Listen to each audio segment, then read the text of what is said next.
She was my boss's wife, and the moment she said I listened better than him, everything changed. She was my boss's wife, and said, "You listen better than anyone he knows." I never imagined that a Thursday evening could feel like a turning point in my life. The office had emptied hours ago, leaving only the faint hum of the air conditioner and the soft click of my keyboard. I was supposed to be working late, filing spreadsheets that no one would even glance at tomorrow. Instead, my thoughts kept drifting to her, my boss's wife, Catherine. She wasn't supposed to be here. At least, that's what I kept telling myself as the elevator doors opened and she stepped in. Mid-40s, poised, with a kind of effortless elegance that made it impossible not to notice her. Her hair fell in loose waves over her shoulders, and the way she tucked a strand behind her ear made my chest tighten in a way I wasn't ready to name. I looked away too quickly, pretending to focus on my screen, but the room suddenly felt smaller, warmer, like it was pressing us together. "Hey," she said, voice soft but deliberate. It wasn't just a greeting. It was a kind of quiet test, the kind that made my stomach lurch and my pulse spike. Hi." I managed clearing my throat. I kept my hands on the keyboard, though I had no idea what I was typing anymore. She glanced around, eyes catching the dim light, and then at me, lingering just enough to make me aware of every flaw, every unshaven angle of my face. "I didn't mean to interrupt," she said, and then she paused, almost as if deciding whether she had the right to stay. "It's just, sometimes I need to talk to someone who actually listens." The words hit me differently than I expected. Not because they were romantic, though my chest flared, but because they were honest, vulnerable. I wasn't supposed to hear that from her. She was married. My boss. The kind of woman people admired quietly from afar. And yet here she was, leaning slightly against the edge of my desk, her perfume subtle, inviting, unspokenly intimate. I'm here if you want to," I said, my voice betraying my own nerves. Her laugh was soft, not mocking, just warm and genuine. She shifted closer, and for a fleeting moment, our knees brushed under the desk. My heart thudded hard, like it was trying to escape. She looked down at her hands, twisting a ring absent-mindedly. It was subtle, but I noticed the hesitation, the pause, the quiet surrender of someone who trusted me in a way she probably shouldn't. "Yves, I've never really felt heard," she admitted. Her eyes met mine then, full of something I didn't know how to name, something that made me want to lean in closer, even though every rational thought screamed to stop. And there it was, the tension, palpable, fragile, suspended in the quiet office air. I didn't know if it was wrong or inevitable. I just knew I couldn't ignore it. She stood, smoothing her skirt, and for a moment, she looked just like any elegant woman at a cocktail party, but the vulnerability in her eyes lingered. "You listen better than anyone he knows," she said, almost in a whisper, almost a confession, almost dangerous. I swallowed hard. I wanted to say something clever, something smooth, but my throat was dry. I just nodded, feeling the weight of the moment press down on me, aware that nothing between us could ever be normal. And yet, every part of me wanted more. Then, just as the air seemed thick enough to taste, the office door clicked. Someone was coming. Someone was about to interrupt everything. She looked at me, a flicker of panic in her gaze, and I realized we had crossed an invisible line we couldn't uncross. Her hand brushed mine, accidentally or intentionally, I couldn't tell, and the world shifted. For a heartbeat, nothing else existed, and then the doorbell rang, echoing down the empty hall. The sound of the doorbell faded, but the tension it left behind didn't. Catherine's hand lingered near mine for a second longer than it should have, and I felt my pulse spike in ways I couldn't justify. I had to remind myself she was my boss's wife, that everything about this was complicated, dangerous. Yet, as she turned back to the small office desk, her eyes softened, almost apologetic. I don't usually do this," she admitted quietly. I don't usually reach out to someone I barely know." Her words made me curious, not in a shallow way, but in the way that made you want to understand the cracks in someone's armor. I noticed the subtle tremor in her voice, the way her fingers fiddled with her coffee cup, even though it was empty. She wasn't just elegant, poised, and untouchable. She was human, and that realization made my chest ache. I didn't mean to make things awkward. I said, not sure if I was talking about her being here or about the way my body refused to behave normally whenever she was near. She laughed softly, but it was fragile, the kind of laugh that hides a lot. You think that's awkward? I've spent years pretending I don't notice anything, that I don't feel anything. Married, yes, but it's not always simple, you know? People think it's perfect because of appearances. They don't see the late nights, the lonely weekends, the conversations that go nowhere. Her words caught me off guard. I had never imagined my boss's wife admitting loneliness.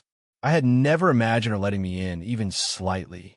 And yet, here she was, sharing something intimate and painful without realizing how much it pulled me closer. I wanted to ask her why she trusted me, or why she didn't, but the words stuck in my throat. There was an age gap.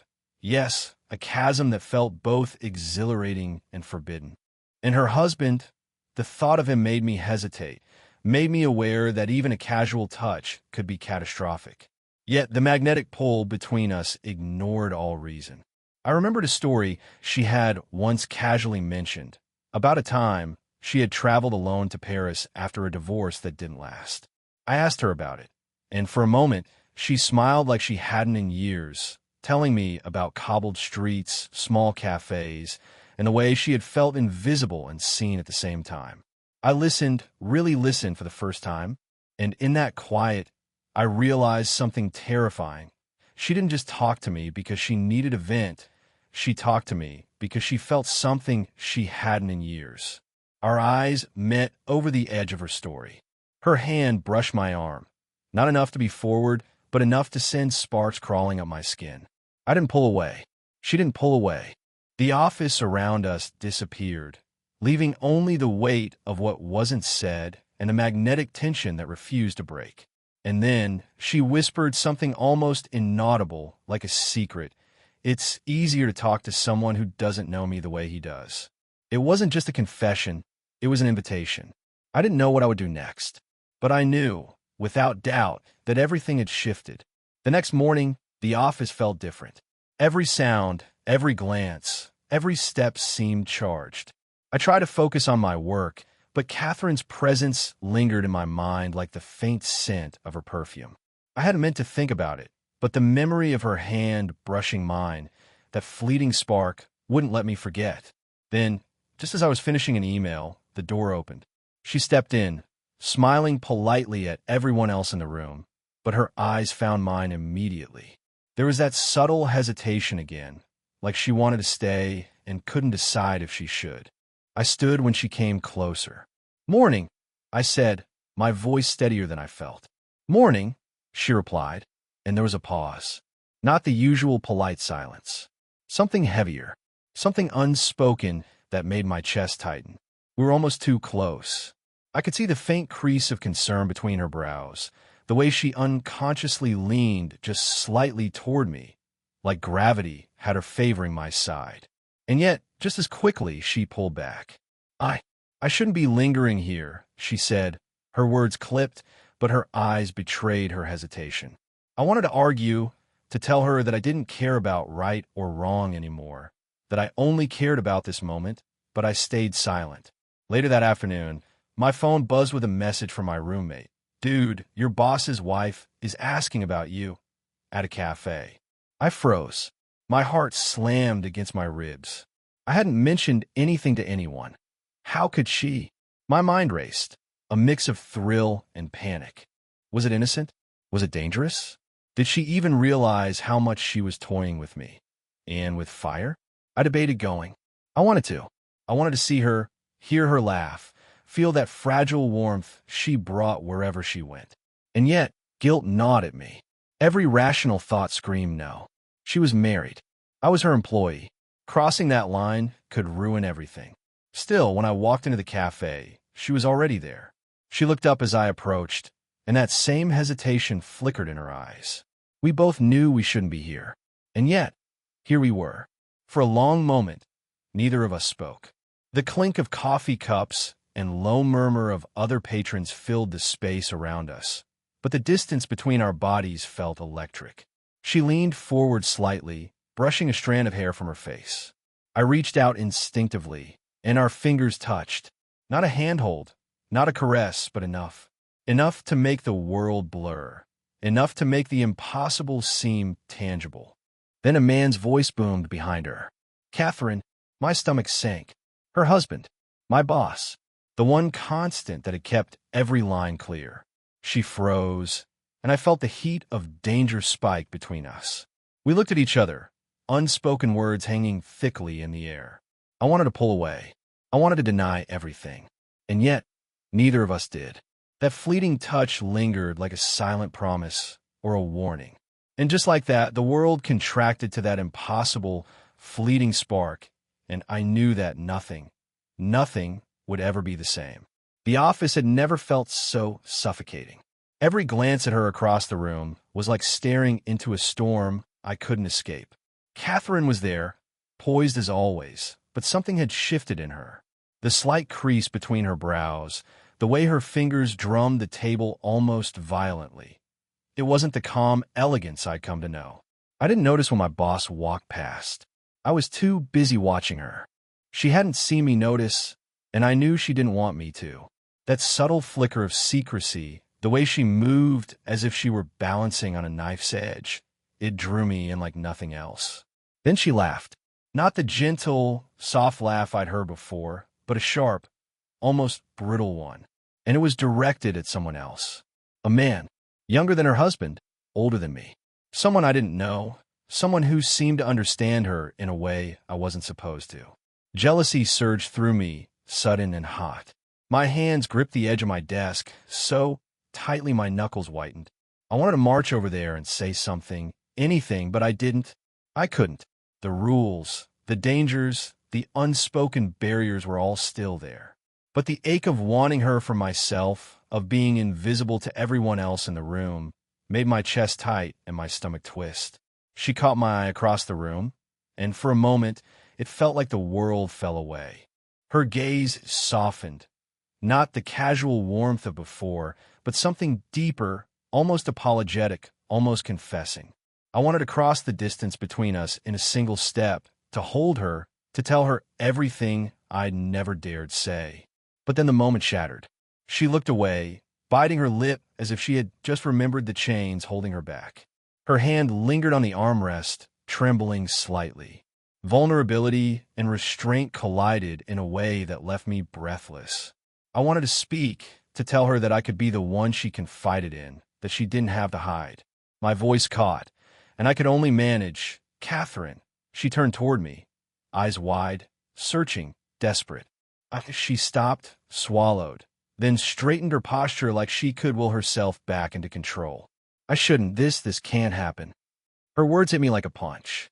But the way she said them, the hesitation, the unspoken longing, the almost imperceptible tremor in her fingers, made it clear that she didn't truly mean it.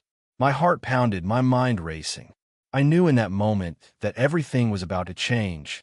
That one choice, one word, one move could undo the careful boundaries we try to maintain. I stepped closer, almost instinctively, closing the small distance between us. She didn't step back, not fully. Our eyes locked, and the room felt impossibly small, charged with desire, fear, and something neither of us could name aloud. Her breath hitched slightly, almost a whisper. My hand hovered near hers, unsure, trembling. Everything inside me screamed to reach out, to bridge the line we were both dangerously close to crossing. And then she looked down. Her lips parted slightly, and I saw the tiniest hint of a smile. Or was it surrender? Before I could move, before I could decide, the sound of the office phone ringing echoed through the tense silence, dragging us back to reality. But the electricity between us didn't fade. It only grew stronger. The question hung in the air, unspoken, impossible to ignore. Would we give in, or step back and lose this moment forever? I had convinced myself that the tension between us could wait just a little longer, that we could keep it hidden, contained, like a fragile flame in a hurricane. But the universe had other plans. It was late evening when my phone buzzed with a text I didn't recognize. The sender was anonymous, but the words froze me mid-step. She's seeing someone. Don't get in her way. My stomach dropped. My mind refused to process it logically. Seeing someone? Who? When? And why now? My chest tightened as a swirl of fear, jealousy, and confusion collided. Had I misread everything? Had I imagined the sparks, the hesitations, the small, delicate touches? I didn't have to wait long for confirmation. Catherine walked into the office the next morning, but she wasn't alone. My heart froze. A man, tall, confident, unmistakably familiar, stood with her, holding a folder. My boss. No, it wasn't him. But the resemblance in their easy familiarity, the way he smiled at her, it was enough to twist the knife. I forced myself to focus, to keep my expression neutral. Morning, I muttered, my voice tighter than I intended. Morning, she said, and I noticed the subtle flinch when our eyes met. She didn't look guilty, at least not exactly, but there was a crack in her composure, a hesitation that screamed of secrets kept too long. The stranger leaned close, whispering something that made her laugh lightly. And that laugh, once reserved for our quiet, shared moments, now carried a hint of intimacy that cut through me like glass. I wanted to storm out. I wanted to demand answers. I wanted to let my jealousy rule me and grab her hand and never let go. But I didn't. I stayed put, hands clenched, pretending to review files. Later, when she finally came over to my desk, there was a tension I couldn't ignore. Her voice trembled slightly, betraying the calm she tried to wear. I didn't want you to see that, she admitted, eyes downcast. It's complicated. Complicated? I asked, trying to keep my tone steady. But inside, my thoughts were chaotic. My feelings were raw. Every ounce of me screamed betrayal, and yet I couldn't look away. She raised her eyes, searching mine, and in that instant I saw the truth. She wasn't lying to me. She wasn't choosing him over me. But she was trapped in a situation I didn't fully understand yet. An obligation, a secret, a duty that had nothing to do with me, yet threatened to pull everything we had into ruin. I never wanted this to happen, she whispered, and the vulnerability in her voice made my resolve crumble. I reached out instinctively, almost touching her hand, then stopped myself, terrified by the risk, by the impossibility of what we were doing. Her lips pressed together, and I saw a flicker of panic, or was it longing, before she straightened, the fragile moments slipping away. The office felt impossibly silent, except for the sound of my heartbeat pounding in my ears. Everything had changed. The safe line we had clung to was gone. And as I watched her walk away, the stranger trailing behind her, I realized the truth. If we wanted a chance, we couldn't hesitate any longer. But stepping forward meant risking everything. Her marriage, my career, and maybe even our hearts. The night was thick with rain, the city lights blurring against the slick pavement. I stood outside her apartment building, umbrella useless in my hands, heart hammering like it wanted to escape. I had rehearsed 100 speeches, 100 excuses, 100 ways to tell her I couldn't wait any longer. But when it came to actually seeing her, all the words evaporated. The door clicked, and there she was. Catherine, wet strands of hair clinging to her face, her eyes wide, searching. She froze when she saw me, like she hadn't expected me to actually show up. You shouldn't be here, she whispered, though her voice lacked the conviction to convince me, or herself. I can't not, I said, stepping closer.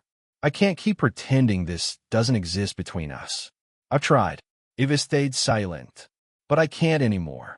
Her lips parted slightly, but she didn't answer. Her hands trembled, twisting the strap of her bag.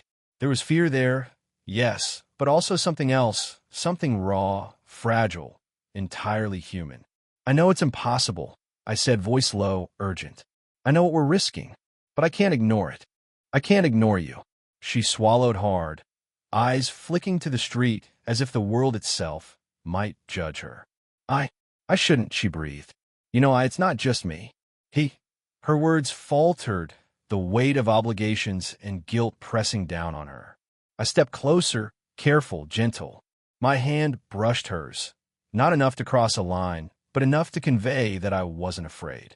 I don't care, I said simply. I just need you to know what I feel. Even if nothing changes. Her eyes softened, glistening with unshed tears. The tension she carried for weeks, months maybe, began to crack. She exhaled shakily, a mixture of relief and terror. I feel it too, she admitted. I didn't want to. I tried, but I do. For a moment, the world shrank to just us. The rain, the neon reflections, the impossible longing that stretched between us. It was messy, chaotic, and terrifying, and yet it was honest. Her hand lingered near mine, almost brushing my palm, and I felt a shiver run through me. We didn't kiss. We didn't speak another word. We didn't need to. The confession itself, raw and unguarded, was enough. And then she stepped back, her expression torn, conflicted. I can't promise anything, she said softly. Not yet. But I needed you to know, and I needed to know that you feel it too. I nodded, swallowing the ache of desire and uncertainty. That's enough, I whispered, though my heart screamed for more. We lingered in silence for a long moment, hands inches apart, breaths mingling in the cold night. Finally, she turned, disappearing into the building, leaving the door slightly ajar. A quiet invitation or a delicate warning. I stood there, rain soaking through my coat, chest tight but full mind spinning. We had crossed the line in our hearts, if not in action. And in that messy, human truth, I realized something. We understood each other now. That was enough. For now. But the question lingered, unspoken, hanging over the stormy night. What happens next? Days passed after that rainy night. I didn't hear from Catherine, and for a while, the silence was unbearable. Every email, every notification made me jump, half hoping, half dreading. I replayed our conversation over and over, the weight of her words, the tremor in her voice, the way her hand had almost touched mine. Then, one evening, a message appeared. Simple, brief. Coffee? I need to see you. My heart lurched. I didn't hesitate. By the time I arrived at the small cafe we had once shared a quiet laugh in, she was already there, a familiar smile tugging at her lips, but softer now, calmer. She looked at me like she hadn't dared look at anyone in years, not fully. I've thought a lot about us, she said, stirring her coffee, watching the swirl of cream fold into the dark liquid. About what we want, what we feel. I don't want to hide it anymore. Even if it's complicated, even if it's risky. Her words hit me harder than any kiss could. The honesty, the raw vulnerability, it was everything I needed. I leaned forward slightly, careful not to close the space, letting the tension hum between us, alive and fragile. I feel the same, I whispered. I've tried to ignore it, but I can't. And I don't want it anymore. We laughed softly, nervous, almost guilty, but it wasn't mockery. It was relief, recognition, and the quiet thrill of finally admitting something long denied. The age difference, the taboo, the endless what-ifs, it didn't vanish, but it felt manageable now, shared. For the first time, the impossible seemed possible. We didn't need promises yet. We didn't need guarantees. We only needed honesty. The cafe grew quieter around us, the evenings soft and golden. I noticed her hand brush mine, deliberate this time, an electric confirmation rather than an accidental spark. Neither of us pulled away. For the first time, I felt like we could breathe together without fear of immediate consequence. I don't know what the future holds, she admitted, voice barely audible, but I know I don't regret feeling this. Neither do I said, smiling chest tight. The world outside could wait. The judgments, the obligations, they could all wait. Right now, we existed in this fragile, beautiful moment. We stayed like that, hands near each other, hearts unguarded, sharing stories, laughter, and silences that weren't awkward anymore. I realized then that love, real, messy, human love, wasn't about perfect timing or flawless circumstances. It was about finding the person who sees you, truly sees you, and letting yourself be seen in return. The day faded, the sky darkening outside, but the warmth between us didn't. We walked out together, side by side, No rush, no fear, just a cautious, deliberate step into what might come next. And as we disappeared into the evening, I wondered, did you enjoy the story? What kind of stories would you like to hear next? If you love this tale, subscribe to the channel to join us for more stories that explore the messy, beautiful, human side of love, slow burn, emotional, and unforgettable.